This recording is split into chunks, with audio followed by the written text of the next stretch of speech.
dialogando de todas las Tal cual, semanas. tal cual. Y padre, queremos ver su visión sobre este tema que estamos tratando, que nos involucra a todo y lamentablemente estamos cada vez peor, que es el tema de la inseguridad. Yo creo que el problema de la inseguridad a esta altura del partido no podemos negar que es una cuestión de falta de decisión política, de falta de voluntad. Yo creo que están los medios como para lograr que podamos vivir en esta sociedad que nos toca con la paz, la comunión Y necesaria. están los medios, ¿y qué pasa? ¿Por qué no se utilizan? ¿Por qué Bueno, no se ponen en funcionamiento? Porque si están no se notan. yo creo que humildemente es una opinión, insisto, muy personal. A veces están las conveniencias, factores políticos involucrados, la corrupción que subyace en las distintas realidades, aún en las fuerzas públicas, ¿no? Tal vez las leyes que no están editadas como corresponde para que la policía tenga tal vez las armas necesarias como para poder ejercer su deber de cuidar al prójimo, de cuidar al ciudadano. Hay un montón de situaciones que se conjugan y que hacen a una realidad como la que estamos viviendo tristemente y de la que estamos ya hartos, porque todos los santos días basta encender un noticiero para ver desgracias, desgracias legítimas de todo tipo, de seguridad, de familias destruidas, jóvenes en plenitud de vida que son asesinados por sacarle un celular o menos cosas. Por el simple hecho de matar, nada más. El tema del narcotráfico, que es una cosa que está ahí muy, muy vigente y que obviamente, bueno, tiene mucho que ver en estos jóvenes tristemente perdidos ya, que salen a delinquir y que están jugados y que están drogados y que no piensan, no pueden pensar porque ni siquiera código ya tienen, como antiguamente tal vez se tenía en la delincuencia. Sí, ahora pero está eso, ni se ha siquiera perdido. eso. Pero ahora digo, el ciudadano, ¿no? Escuchamos siempre, están mal las leyes, tienen con qué hacerlo, pero no lo hacen. Pero ¿y qué hace el ciudadano? ¿Qué hacemos con escuchar siempre lo mismo? Y el ciudadano, el que muere todos los días, ¿qué hace con escuchar eso? No puede hacer nada, porque yo creo, ¿no? Es una opinión mía, que está separada también la sociedad. Están en los que no les importa nada y que les importa su trabajo, sus cosas, nada más. Está el que tiene temor, se encierra y no sale y por eso tantas fobias, tantos miedos. Y está el que quiere hacer algo con todos, pero no puede. No, no puede, no solamente que no puede, no lo dejan, inclusive hasta lo persiguen. Aquel que realmente toma una decisión de decir, no, hay que hacer algo y tiene ideas claras y trata de buscar la forma con creatividad inclusive.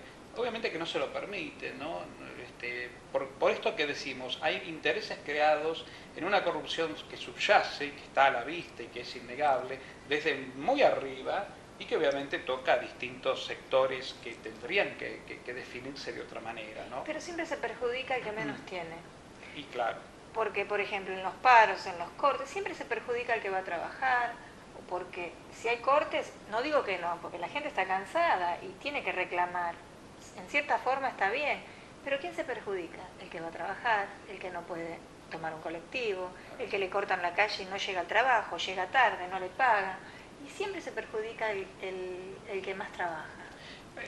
Es un círculo vicioso donde nos lastimamos entre los pobres, entre los mismos pobres nos complicamos, porque ahí es donde queremos hacer la protesta, pero no nos damos cuenta que muchas veces, como vos bien decís, con un corte nos estamos complicando entre nosotros.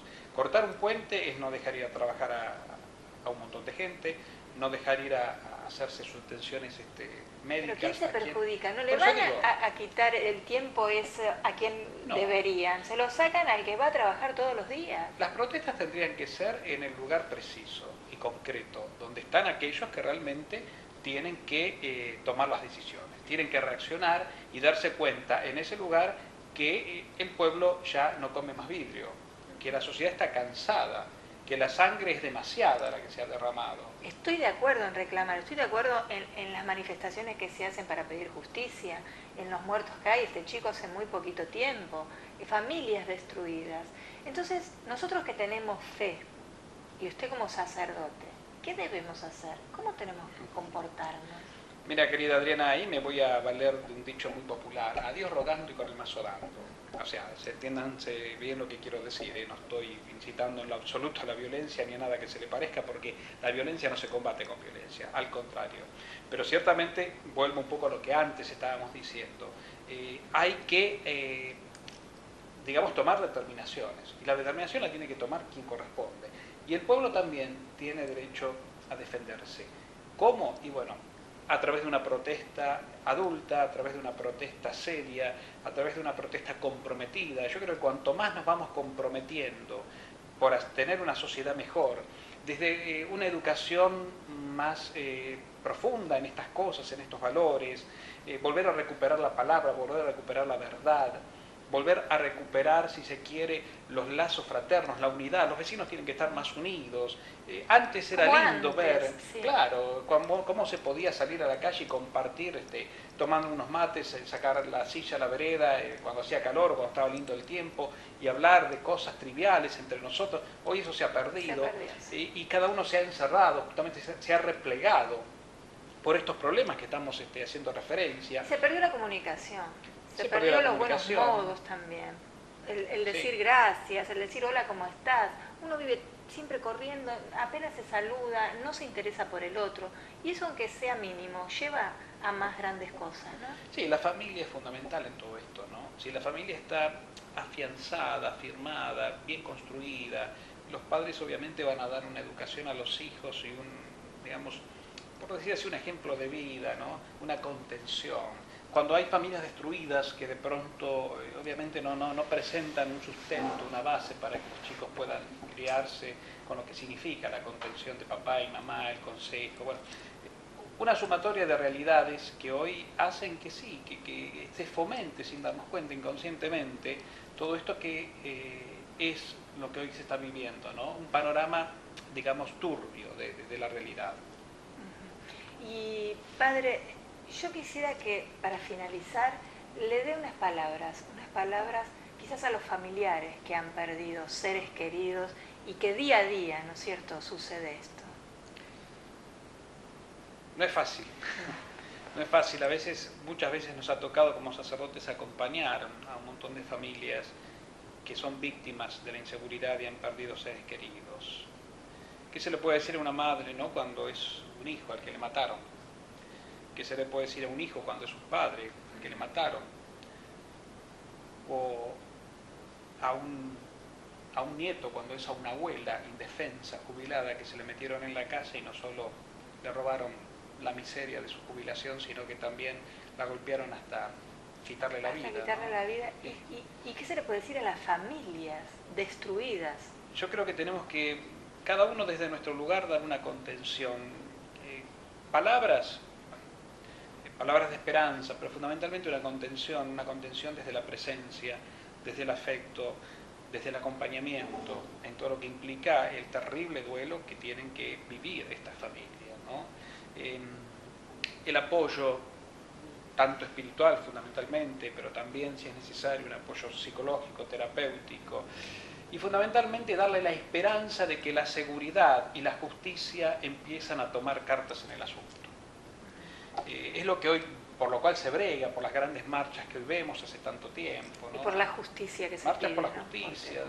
Yo he acompañado familias muy allegadas que han padecido por esto, y es terrible, realmente es terrible, pero bueno, estar porque hay cosas que hay que asumirlas desde la realidad y hay que vivirlas, no abandonarlos. Y ojalá no solamente no los abandonemos nosotros, los que estamos acompañando desde lo espiritual y desde el lugar que nos corresponde, los maestros a los chicos en los colegios, por ejemplo, también, los compañeritos, el afecto, la contención, la oración, los grupos de oración, las parroquias abiertas, las iglesias abiertas, más allá de las confesiones que se profesen, esos lugares donde se pueda uno encontrar con Dios y encontrar allí el consuelo. Exacto, donde pueda ir y encuentran un refugio, ¿no es cierto? Claro, en ese exacto. Desamparo.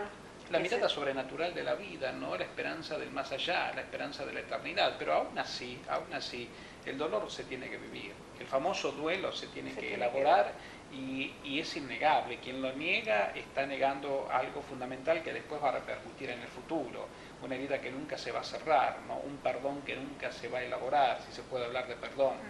Y creo yo sí, como decíamos, al ser querido no lo devuelve nadie, una vez que se los han quitado, y máxime de esta manera, pero por lo menos que aquellos a quienes les compete legislar, a quienes les compete aplicar las leyes, a quienes les compete darnos la seguridad en los barrios, en las ciudades, en donde estemos, bueno, empiecen, insisto, como dijimos hace un rato, tomando cartas en el asunto.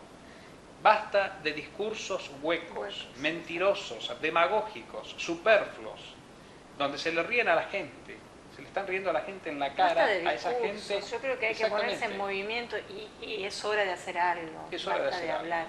La gente ya está cansada. Está cansada. Nosotros se nos acaba el tiempo, pero también quiero pedirle para que se rece, que no suceda esto, que haya buenos gobernantes, que haya buenas decisiones y que se acabe con esto, que puedan terminar. Nosotros mismos rezar por eso, ¿no es cierto? Seguro. Sí, yo creo que es muy lindo y es muy importante cuando las distintas confesiones religiosas, insisto, más allá de los perfiles que tengamos, después de todo nos referimos y buscamos y nos dirigimos a un único y verdadero Dios.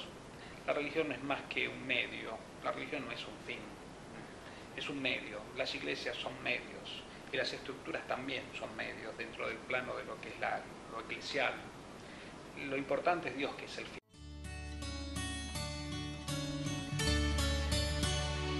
Nos encontramos enclavados en el Valle de la Punilla, en la localidad de Vialet-Macé, y nos encontramos con esta hermosa parroquia que es Nuestra Señora del Perpetuo Socorro.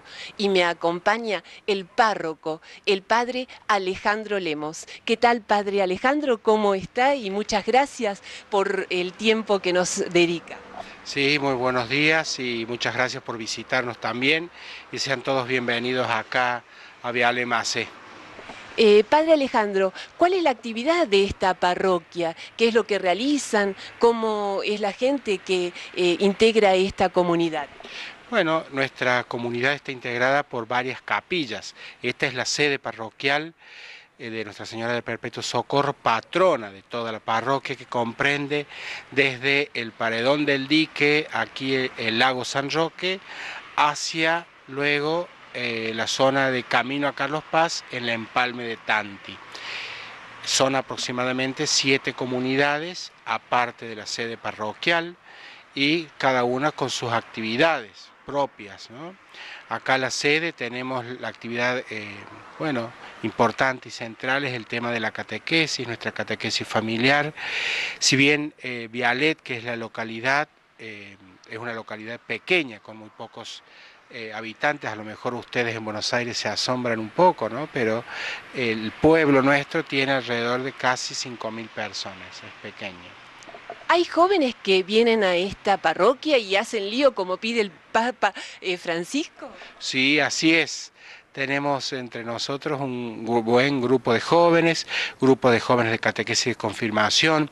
También está acá el colegio de los hermanos de la Mené, los hermanos menesianos, y ellos también en su labor con el colegio secundario, y han comenzado también un camino con el colegio primario, ¿no? También ellos tienen un gran movimiento de jóvenes que es el movimiento Amén. Sí. Padre Alejandro, ¿lo acompaña otro sacerdote en estas comunidades de tantas capillas para celebrar la Santa Misa? No, yo soy el único sacerdote, no tengo ningún compañero viviendo acá como vicario.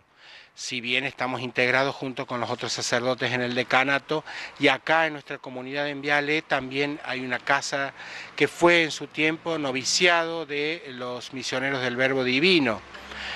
Si bien ahora la casa ha quedado destinada para otro tipo de actividades, allí reside también un sacerdote que de vez en cuando nos da una mano. Sí. ¿Qué hizo una de las tantas cosas que Jesús hizo por usted? Y estar acá. Esa es una de las cosas, ¿no? Cuando uno se pregunta muchas veces cuál es la razón por qué me pasan ciertas cosas, ¿no? A lo mejor en el momento uno no lo entiende, pero indudablemente todo lo ha propiciado Dios, ¿no? Él hace todo para el bien de nosotros y para mayor gloria suya, seguramente. Padre Alejandro, muchísimas gracias, y queríamos terminar con su bendición. Pero cómo no, también contarles a los que no conocen o a lo mejor conocen las sierras de Córdoba, estamos en un lugar propiamente turístico, ¿no? Por eso nuestra población estable es pequeña y se ve incrementada en los tiempos de vacaciones, tanto invernal como en verano. Y allí la comunidad también se ve un poco más engrandecida y a veces convulsionada porque recibimos a los turistas, ¿no? Es un lugar muy lindo para invitarlos con muchas bellezas naturales. Y con mucho cariño esta bendición para todos los televidentes y para quienes hacen parte, Adriana que es productora del programa, ¿no? El Señor esté con ustedes. Y con tu espíritu. Que el Señor los bendiga y los proteja, les muestre su rostro y les conceda su paz, en el nombre del Padre, del Hijo y del Espíritu Santo. Amén. Estuvimos con el padre Alejandro Lemos, un pastor con olor a ovejas, como nos pide nuestro Santo Padre Francisco. Les quiero hacer conocer una de las casas de Dios, la capillita San Plácido. Esta capilla está construida desde hace muchísimos años en lo alto de esta montaña con forma de una mano y uno de los dedos señala hacia arriba como encontrándose con Dios en el cielo. Y en esta capilla de San Plácido viene a celebrar la Santa Misa el padre Alejandro Lemos, con quien ustedes ya conocen porque hemos conversado con él. Hasta aquí viene el padre a celebrar.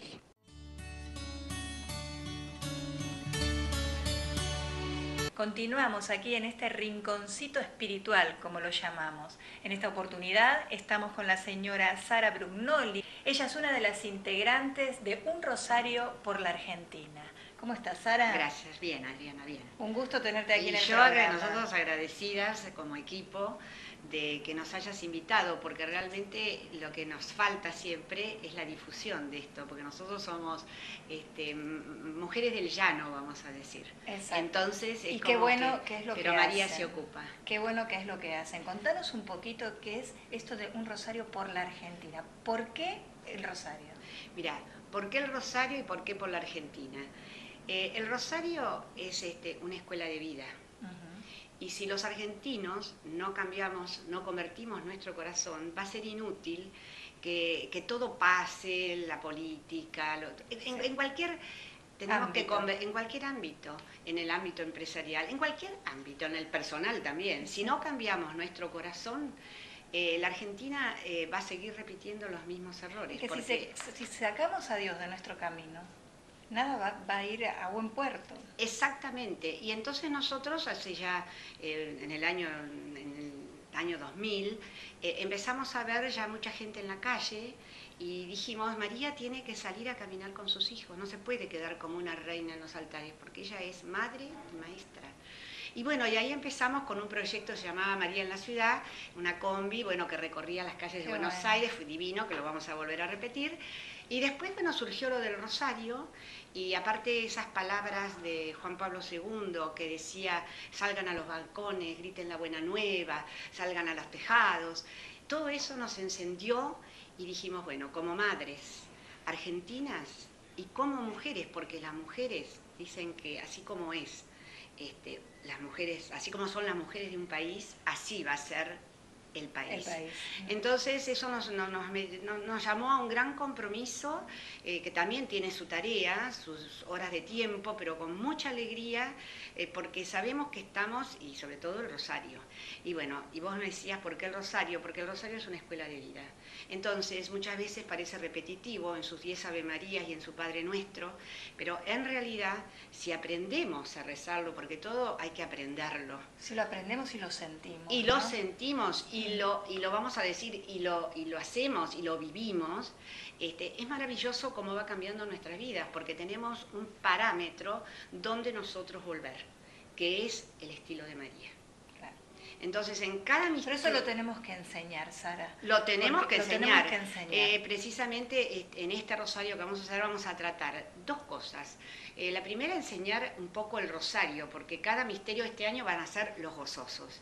Y los gozosos son unos misterios divinos, porque todos son preciosos, porque es toda la vida, es la vida de cada uno, es el rosario. Claro. En los gozosos tenemos en el primer misterio nada más y nada menos que la Anunciación. Es el sí al plan de Dios. nosotros nos comprometemos. Segundo, la visitación. María dejó todo y fue a servir en humildad. Y el niño que tenía Isabel en su seno saltó de alegría, inspiración del Espíritu Santo. Nacimiento, no nació en las riquezas, nació en las pobrezas. Con esto no quiero decir que la persona que dispone sea tachada, o para nada todo eso. Lo que sí tenemos que pensar siempre en que es un regalo a nuestra vida. Claro. Exacto, lo que tenemos es un regalo de Dios a compartir. O sea, y podemos tener que movernos entre los humildes, entre todos, tenemos que darnos a todos. Después la presentación en el templo sería los deberes civiles, ¿no? El censo. Tenemos que cumplir con los deberes civiles y después, perdido entre los doctores, ¿no sabéis que me tengo que ocupar de las cosas de mi padre? O sea, también. Entonces, yo pongo esto de muestra, porque si lo tomamos en su verdad, en su esencia, cada misterio sin complicaciones, sin mayores palabras, sin mayores para que nada, se entienda, llevado a la vida, nos vamos a dar cuenta que si seguimos ese caminito, tenemos que volver siempre a él y nunca vamos a perdernos. Exacto. Esa ¿Y cómo sería. Convocamos a la gente, Sara? Y mira, a la gente, siempre la gente dice, alguien tiene que hacer algo. ¿Quién es ese alguien? El alguien somos nosotros, sos vos, todos somos. Y es hoy. Y es hoy y ahora y en este momento. No tenemos, yo creo que los momentos de crisis, los momentos son las mejores oportunidades que nos hacen así como el boomerang. ¿Viste cuando querés hundir un globo en el agua que sale así? Bueno, nosotros tenemos que poner esa mirada o esa cañita voladora que si vos no la encendés no va al cielo. Y tenemos que ayudar al que todavía no lo puede lograr, ¿no es cierto? Exactamente. Y bueno, mira, yo te quisiera contar que estuve hace poquito en Orleans, Juana de Arco, no Orleans, New Orleans, sino en Orleans, Juana de Arco, Francia, y resulta ser que cuando regreso en un libro de documentos del padre Kentenich, leo bajo por eso te digo por qué estamos encendidas. Él hablaba a los johnstatianos, que le puede ser cualquier, no, yo hablo del fundador nuestro, pero no somos abiertos, el Johnstatt es muy libre, y decía, le daba en la charla y decía, si una pequeña doncella de Orleans fue capaz por escuchar las voces de los ángeles, fue capaz de sentar en el trono al rey de Francia, nosotros, johnstattianos, ustedes, televidentes, todos, nosotros, católicos, nosotros, ¿no seríamos capaces de sentar en el trono al Rey Máximo? ¿Cuáles son vamos a decir, las voces que tenemos que escuchar hoy?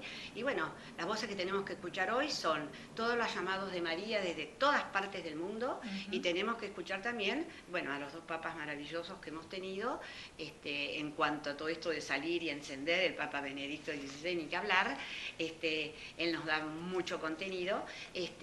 Bueno, lo que tenemos que hacer es eso, es salir a la calle y tratar de sentar vamos a decir, al rey en su trono. Exacto. Vamos, para ir finalizando, Sí, y agradecerte el haber pasado por el programa, a convocar el día y horario para el Rosario para la Argentina. Bueno, nosotros vamos realizando el Rosario el lunes 27 de octubre, se van a meditar los misterios gozosos, va a ser en la Plaza San Martín, en la Avenida Santa Fe, Cava, ¿no? Plaza San Martín, Cava, bien claro, porque hay muchas plazas San Martín. Nosotros a pie de pantalla vamos a pasar el folleto para que la gente lo identifique. Bueno, Esmeralda, Florida y Avenida Santa Fe. 18:30, los esperamos con mucho cariño. Inviten a alguien más. Siempre tenemos que llevar a alguien, tenemos que tratar de encender a comunidades, ¿no? Exactamente. Les vuelvo a recordar, 27 de octubre, 18:30 en la Plaza San Martín. Te agradezco mucho, Sara. No, gracias Adriana, a vos aquí por este ratito que nos dedicaste. Y esperemos tenerte en otra oportunidad. Ojalá.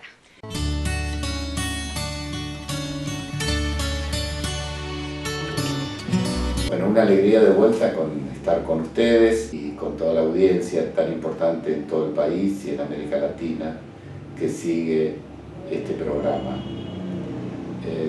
Hoy vamos a hablar de un tema que a mí personalmente, como argentino, como ciudadano, como padre, como abuelo, me preocupa mucho, que es el consumo de drogas en menores.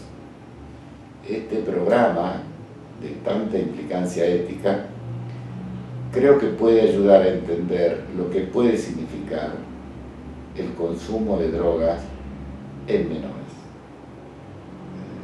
Si no protegemos a nuestros hijos y nietos, creo que nuestra vida no tiene sentido.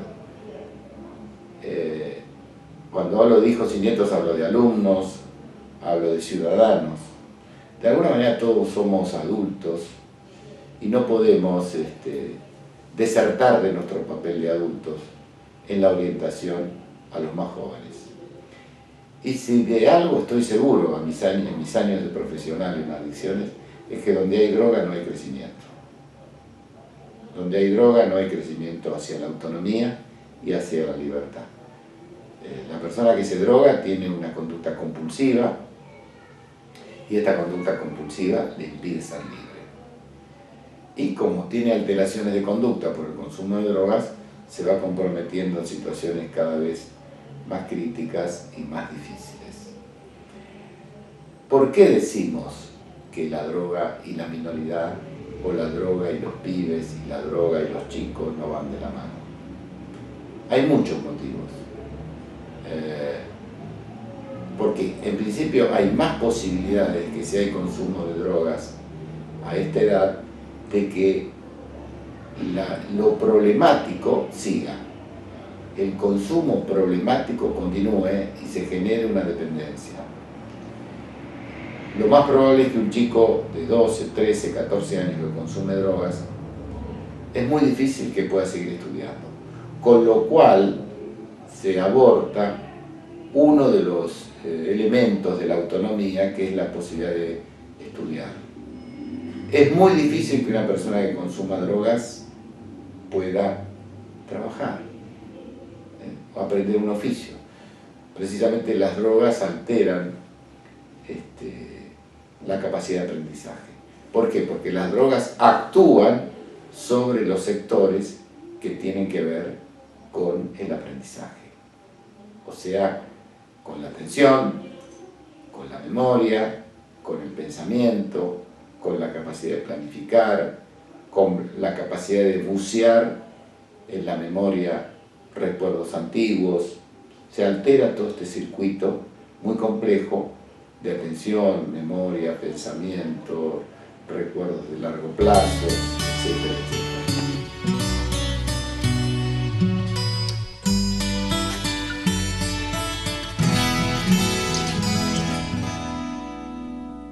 El tema de hoy, hablar de fe con fe. Qué tema, ¿eh? Está con nosotros el licenciado Diego Barrios Nemes. Así es, Elena. ¿Cómo estás? Muy buenas tardes. Un gusto, un placer estar contigo en esta tarde. Bueno, la verdad que es un tema realmente que nos interesa a todos y un tema profundo. Hablar de fe con fe. Desde la teología, ¿cómo se vería esto? Y bueno, estamos en un contexto muy especial. Como saben, estamos ya terminando esta celebración del Año de la Fe, a la que nos convocara el Papa Benedicto XVI y que con fuerza retomara también el Papa Francisco, en la que esto de hablar en teología de fe se puede decir que es algo intrínseco, ¿no? O sea, ¿qué quiero decir con esto? Es decir, que hablar de teología está totalmente unido a la experiencia de fe del que hace teología. Que no quede en lo teórico. Exactamente, porque no puede quedar en lo teórico, para que sea auténtica teología. Ya lo recuerda el Catecismo de la Iglesia Católica en la primera parte, el contexto en que nosotros recibimos la fe como un don de Dios y cómo también ese don, que debe ser, digamos, conocido, indagado a través de la teología, a través del conocimiento teológico, nos permite a nosotros adentrar en una experiencia que tiene que ver directamente con la adhesión a Dios, no solamente conocer cosas de Dios, sino esto de adherirme a su persona, no solo la verdad revelada, porque justamente la fe, ¿qué es esto? Es la respuesta del hombre a Dios que se revela a sí mismo en su persona y también todo lo que constituye la revelación. Entonces esta adhesión no es solamente creer enunciados de fe, los dogmas de la fe, los artículos del credo, sino una adhesión personal. Exacto, ante Dios. yo así lo entiende el televidente, lo tiene que sentir uno. Totalmente, porque la fe para decir esto, hablar de fe con fe, es una experiencia también, un acto humano, no solamente un acto que tiene que ver, implica toda la existencia. San Pablo siempre decía, tenemos que creer con el corazón. Una carta a los Romanos, el capítulo 10, el versículo 10, dice esto. Uno cree con el corazón, y en el corazón están todas las potencias. Es el centro neurálgico del ser humano, donde confluyen las emociones, los problemas, las virtudes, los defectos, todo lo que tiene que ver con la psicología, con la afectividad, con la voluntad, con la inteligencia y también con lo que Dios pone, que es su gracia, su don. La experiencia de fe es profundamente humana y uno no puede separarla de la vida. O sea, no es una cuestión teórica, no es una cosa de un conocimiento que pueden adquirir ciertas personas. Pueden tener todo el conocimiento, pero debemos tener, si no, no somos cristianos verdaderos, porque la fe, justamente la teología lo que nos enseña es justamente, todo teólogo tiene que ayudar al pueblo de Dios a ser cercana a esa fe. Exacto. ¿No? Los pastores también, el Papa con un corazón abierto. Totalmente, no hacer la cosa. El Papa le decía a los obispos y a los pastores ahora en la Jornada Mundial de la Juventud en Río, no le hagan difícil la cosa, la comprensión de la fe a la gente. En las homilías, en la catequesis, uno a veces puede... Que sea sencillo uno. Que sea sencillo, porque también la sencillez que implica que hay toda una sabiduría, y sabiduría viene justamente de esto, de saborear. De saborear las verdades de Dios, de saborear a Dios, y por eso mismo lo puedo transmitir. Dios es simple por naturaleza, nos dice Santo Tomás. O sea, cuanto más complejo es el tema, más lejos de Dios estoy. Exacto. Porque Dios es simple y llega con la simplicidad. Si bien la teología... Qué bueno esto, lo que decís, me gustaría que lo repitas. Dios es simple y llega con la simplicidad, con la humildad, ¿no? Que muchas veces nos falta. Totalmente, porque ahí está el tema. Muchas veces, ahora lo vamos a ver seguramente mejor, Dios generalmente para nosotros es un supermercado y la fe para nosotros es algo extrínseco, es decir, algo que está por afuera o que viene a ser como un salto. Eso decía en el Lumen Fidei, ahora el Papa Francisco justamente en la encíclica que nos habla de la fe. O sea, es clave entender que hay un texto magisterial que al hombre de hoy, de este tercer milenio, nos dice que la fe no es un salto al vacío, no es un salto a la oscuridad, es una adhesión en la oscuridad luminosa de la fe, ¿sí? Porque la fe no son certezas, no es que Dios es un supermercado, bueno, yo voy, saco, pongo, y cuando tengo un problema, Dios no existe, el mal me nubla esa capacidad de relación con Dios. Es tener esa confianza ciega, es tirarse a la pileta y sabiendo que va a estar llena, por decirlo de una forma. Es confianza ciega, pero es sabiendo que hay unos brazos de un padre. Sabiendo que no vamos a caer en la nada. Porque hay algunos filósofos que justamente decían que la fe era una especie de salto al vacío. ¿Sí? Como decir, bueno, esto no lo puedo explicar por la ciencia, no lo puedo explicar por la filosofía, bueno, lo explico por la fe, que vendría a ser un salto como si no tuviera nada que ver con la razón, con la inteligencia, con la voluntad, con los sentimientos. La fe es algo, como te decía, ese es el problema de hoy. La fe es como el agua que cae en una piedra y no penetra en la piedra, ¿sí? Pero que nunca llega a las raíces y nunca compromete nuestra vida real. Y hablando con un psicólogo fuera de cámaras, estábamos diciendo esto, que muchas veces tenemos que estar pasando por un momento difícil, quizás en la vida, al borde de la vida, para darnos cuenta que Dios está ahí, ¿no? Y allí empezamos a abrir el corazón y empezamos a dejarlo entrar, pero quizás mucha gente tiene que pasar por esos momentos para darse cuenta que está allí y que es la única forma que uno puede salir adelante es con Él. Por supuesto, porque justamente, bueno, a muchos santos le pasó eso. San Ignacio de Loyola conoció a Dios justamente después de una batalla de Lepanto, en la que él, digamos, queda herido de una pierna, empieza a leer la vida de los santos y demás, y así es como va encontrando, en medio de esa tribulación y ese dolor, el camino que lo lleva a una conversión y, bueno, después a fundar la Compañía de Jesús. Bueno, como hay muchos santos que les pasó lo mismo. Y es cierto, el límite nos pone a nosotros ante las preguntas más profundas de la existencia. Y justamente al ponernos ante las preguntas más profundas de la existencia, nos pone a nosotros con una dimensión fundamental que tenemos como seres humanos, que es la dimensión de la trascendencia, es decir, que no todo termina en mí, ni en nosotros, ni en este espacio. Hay un más allá que se hizo un más acá, en Cristo, ¿sí? Que vino a nosotros, en Dios. El que viene, aún en esa situación de tribulación, aún en esa situación de dolor, Dios es el que te visita. Siempre es una respuesta, no es que yo tengo una fe, viste que dicen esto de la fe, tengo una fe que mueve montañas y demás, como si la fe fuera algo mío. Exacto, eso es lo que hay que aclarar también. No es ¿cierto? algo mío, No es... la fe es una respuesta del hombre, pero que el hombre no la podría dar sin que Dios se le conceda a través del Espíritu Santo la gracia de poder darle esa respuesta. Bien. Pero no puede hacerse esto sin que el hombre quiera. Entonces Dios no seduce. Si el hombre no le abre el corazón, no lo puede hacer. No, y ese es el único que tiene la llave de esa puerta es el hombre. Después Dios hace el resto. Bueno, ¿cómo encaramos desde la educación la fe? Bueno, muy bien. Como te decía, la fe si bien es un don y es una respuesta del hombre a Dios, pero es una respuesta también que tiene un proceso, ¿sí? Como se dice en educación, hay un proceso pedagógico, ¿no? De la fe, es decir, hay un camino. Ustedes saben que pedagogía significa eso, un acompañamiento, un camino que educa desde la infancia hasta el adulto. En la fe, cuando nosotros encaramos el tema de la fe es un don de Dios, pero es un don que debe ser también educado y cultivado por nosotros. ¿Qué significa esto?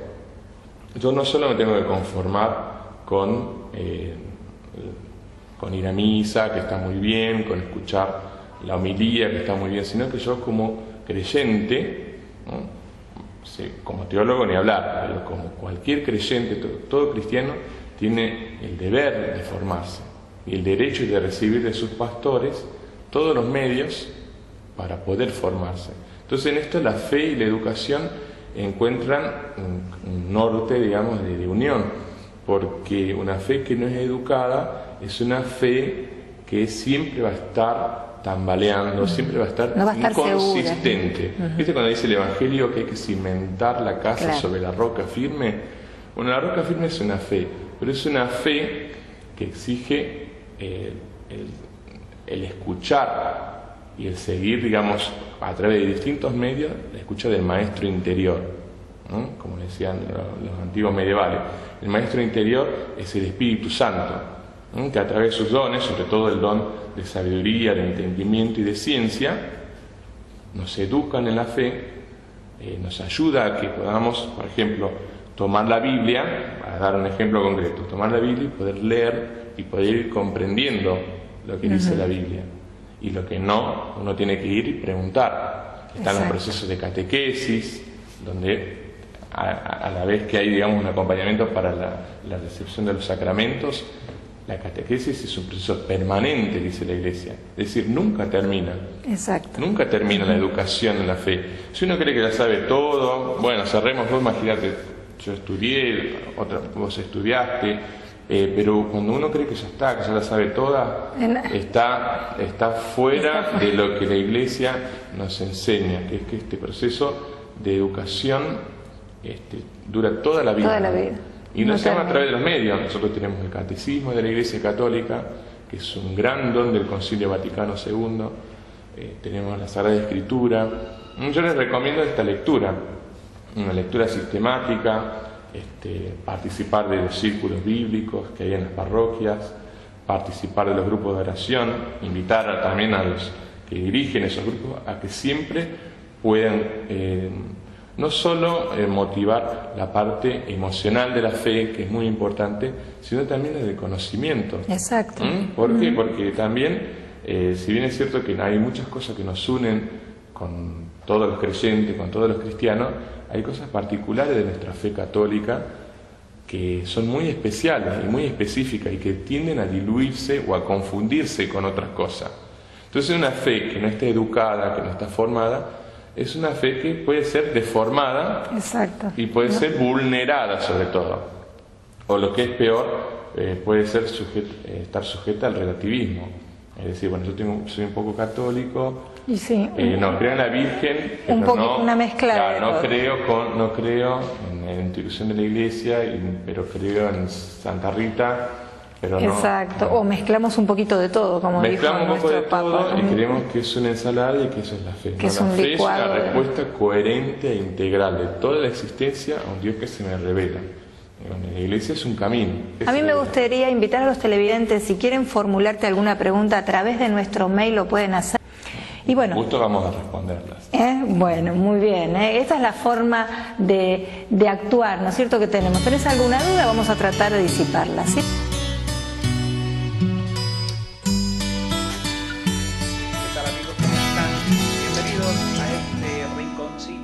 Noticias.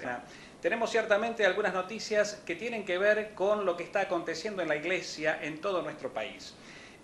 Como es de imaginar, cada vez más obispos se animan a desembarcar en Twitter. Sí, sin prisa pero sin pausa, los obispos argentinos se animan a incursionar en la comunicación con los fieles a través de la red social Twitter. Animados por la creciente popularidad de las cuentas del Papa Francisco en la red, también los prelados de la Argentina optan por llegar a la gente con el lenguaje particular de este continente digital. Al momento marcan presencia los obispos Óscar Ojea, Ariel Torrado Mosconi, Guillermo Jorge Garlati, Víctor Manuel Fernández, Jorge Lozano, entre otros. Realmente una iniciativa de nuestros obispos a través de los cuales la evangelización sigue adelante y también aprovechando las redes sociales. En otro orden de noticias, Monseñor Seca pide propuestas a los líderes políticos. El arzobispo de Tucumán, Monseñor Alfredo Seca, presidió la reunión en la curia local con los representantes del Partido Justicialista, la Unión Cívica Radical, la Fuerza Republicana y la Democracia Cristiana en el marco de Foro de Habitantes a Ciudadanos Capítulo Tucumán. Un espacio de discusión que promueve el consenso entre sectores políticos, empresarios y también religiosos. Así seguimos entonces caminando por la Argentina en esta iglesia que también tiene mucha información para proponerle semana a semana. Como todos sabemos, el próximo domingo 14 de septiembre se llevará a cabo en la Argentina nuevamente la colecta nacional de Cáritas, que va destinada, por supuesto, a los hermanos más necesitados de nuestro país y también, obviamente, con un corazón abierto a Latinoamérica. En todas las parroquias, oratorios, capillas, colegios e instituciones religiosas se hará esta colecta que tiene este fin benéfico. El lunes pasado, sin ir más lejos, de septiembre, Cáritas presentó un video de concientización embarcando en esta misión mundial bajo el lema "Una sola familia humana, alimento para todos". Es un escándalo, dice el vocero de Cáritas, que casi 1 millón de personas pasen hambre hoy, en un mundo que cuenta con recursos suficientes para alimentar a todos. Pensando en la parábola de Jesús que da de comer a una multitud, sabemos que hay comida en abundancia en todo el mundo y en nuestro país también, y eso obviamente debería compartirse. Se advierte en esta iniciativa. Las 164 organizaciones nacionales que forman Cáritas Internacional se unen por primera vez en esta campaña mundial para exigir que se termine con el hambre a fines del 2025. Seguimos avanzando entonces con una noticia más. Monseñor Izaine, que es obispo emérito de Azul, nos dice: hemos llegado a la incultura del desprecio de la vida ajena. Por favor, argentinos y argentinas, nos dice el prelado, ya hace tiempo que nos venimos envolviendo en un salvajismo social. Hace décadas que se escucha y se proclaman grandezas nacionales en voces de gobernantes de las más variadas ideologías. Pero, al no buscar la grandeza nacional desde la fuente y cumbre de la real grandeza de una nación, que es la persona humana, se pone la grandeza en una nación más bien de tipo económica. Se privilegia el bienestar y la diversión en todo lo que tiene que ver con la cultura de la educación, en toda la gama de los derechos humanos. Así lo advirtió también Monseñor Zaine, que es fundador y director del Instituto Cristífero. Nos sigue diciendo Monseñor Zaine Cuando esto ocurre en la vida humana, puede llegar a tener un precio en la necesidad u ocurrencia y hasta división en otros seres humanos. Esto es lo que acontece a diario en nuestra cultura argentina potencia y mal educada en la grandeza y dignidad de cada persona. Hemos llegado a la incultura del desprecio de la vida ajena. Así, a diario, en la sociedad argentina aflora Caín matando a Abel. No es una película de terror, es la realidad del terror que angustia y destroza a miles de corazones argentinos, aseveró Monseñor.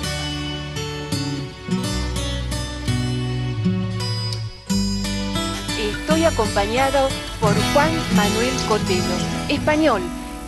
Su trayectoria es importantísima.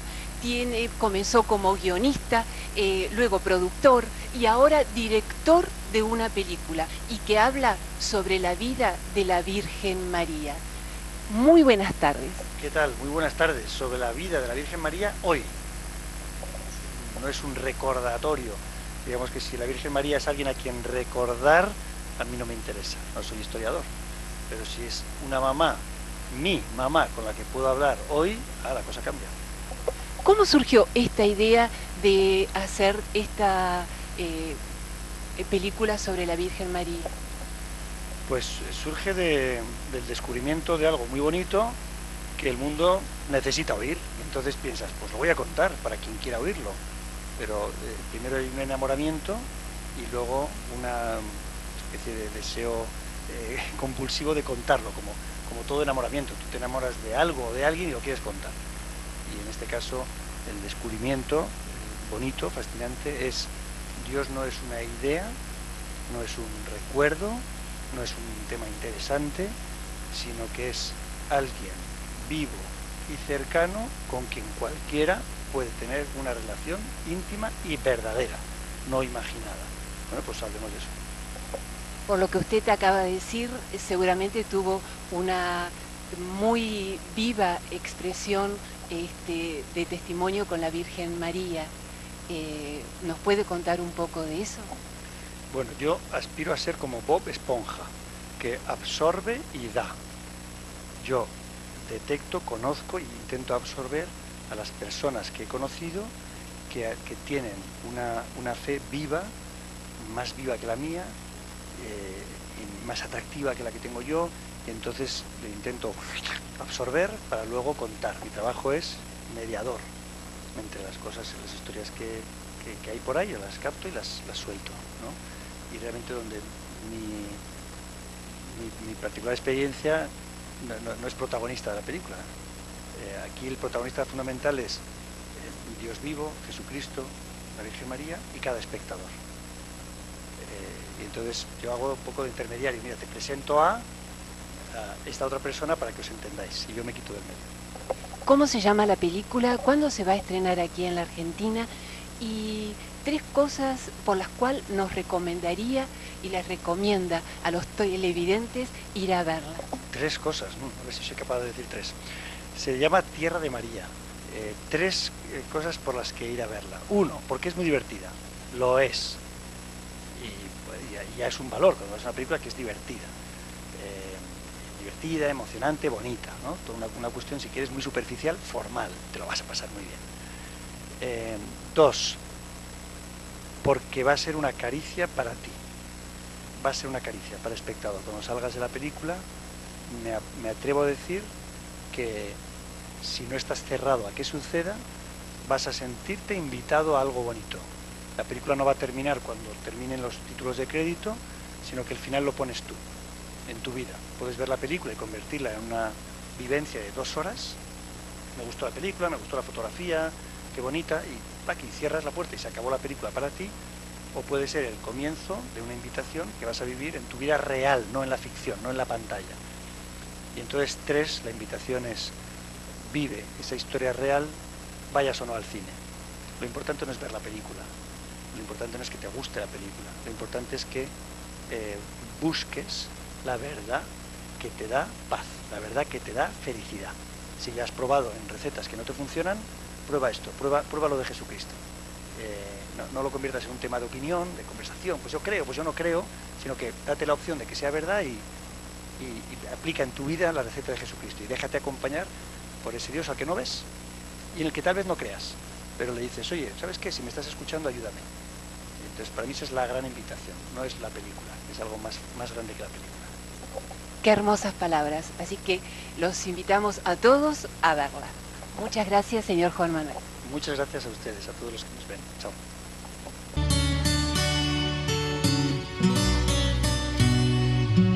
Y nosotros nos despedimos hasta la próxima semana, Dios mediante, en este Dialogando.